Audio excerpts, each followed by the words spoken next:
Doctor रोसिम्पिया Nepal pain care research सेन्टरबाट र हामी चाहिँ आज 47 इयर्सको फिमेल सतुङ्गरबाट आउनुभएको हाम्रो नर्सिङ स्टाफको मबी र उहाँको चाहिँ एमआरआई दुवै रिपोर्टहरू ल्याइसक्नु भएको थियो र हामीले चाहिँ त्यो रिपोर्ट हेर्दाखेरि चाहिँ अलमोस्ट ग्रेड 2 ओस्टियोआर्थराइटिस अनि औषधि यो नदुख्ने औषधि दिएको ल र उहाँको चाहिँ मिडल मिनिस्कस टियर पनि थियो होइन।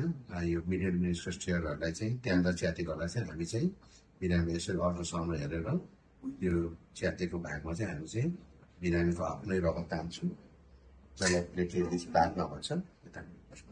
यो चाहिँ बिरामीको आफ्नै रगत हामी जसलाई प्लेटलेट्स प्लाज्मा यसमा चाहिँ ग्रोथ फ्याक्टर हुने भएकोले चाहिँ यो चाहिँ आजकल चाहिँ हामी चाहिँ त्यहाँनिर च्यातेको ठाउँमा हड्डी खिएको ठाउँमा यो लगाएर उपचारहरू गर्छौँ र यसले चाहिँ त्यहाँनिर च्यातेकोलाई चाहिँ हिल पनि गर्छ भन्छ र यो त्यहाँनिर च्यातेको बिरामीहरूलाई तुरुन्तै आर्थोस्कोपिक सर्जरी पनि गर्नु पर्दैन।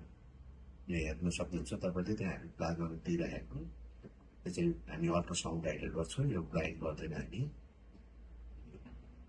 यहाँ दिनु ल औषध दिइरहेको छु है।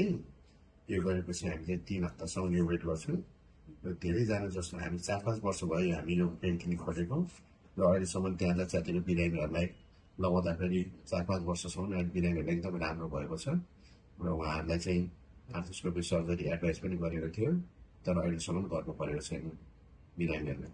त्यसरी चाहिँ हामी चाहिँ बिरामीको चाहिँ त्यहाँनिर आफ्नै रगतबाट चाहिँ उपचारहरू गर्छौँ। Thank you.